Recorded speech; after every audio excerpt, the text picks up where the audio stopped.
বাংলাদেশিদেরকে ভারতীয়রা কতটা ঘৃণা করেন জানেন?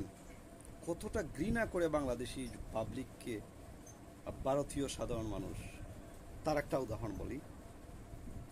শুধুমাত্র কলকাতাবাসী কলকাতাবাসী তাদের দেশের বিভিন্ন অঞ্চলে কাজকর্ম করে বা ব্যবসা করে, তারা শুধুমাত্র বাংলা পড়ার কারণে তাদেরকে বাংলাদেশি বলে প্রতিহত করা হচ্ছে, অত্যাচার করা হচ্ছে, এমনকি ওই সমস্ত এলাকা থেকে তাড়িয়ে দেওয়া হচ্ছে শুধুমাত্র বাংলা বলার কারণে। কেন? বাংলা তো বলে বাংলাদেশিরা, সেই হিসাবে তাদেরকে তাড়িয়ে দেওয়া হচ্ছে। এখনও যারা আমার দেশের ইন্ডিয়া ইন্ডিয়া বলে, ভারত ভারত বলে, তাদেরকে নিতান্ত দালাল ছাড়া আমি আর কিচ্ছুই বলতে পারবো না। এর চেয়ে খারাপ কিছু আমার আর জানা নেই। শুধুমাত্র বাংলা বলার কারণে তাদের একটা রাজ্যের মানুষদেরকে বাংলাদেশি হিসেবে তাড়িয়ে দিচ্ছে, বলছে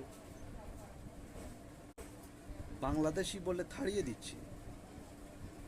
আরে বাংলাদেশ, আমরা একটা দেশের মানুষ, আমরা কি মানুষ না?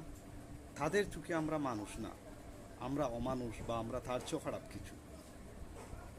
সো ভারত প্রীতি মন থেকে জেড়ে ফেলুন। ভারত কখনো কারো মঙ্গল করেনি, করবেও না।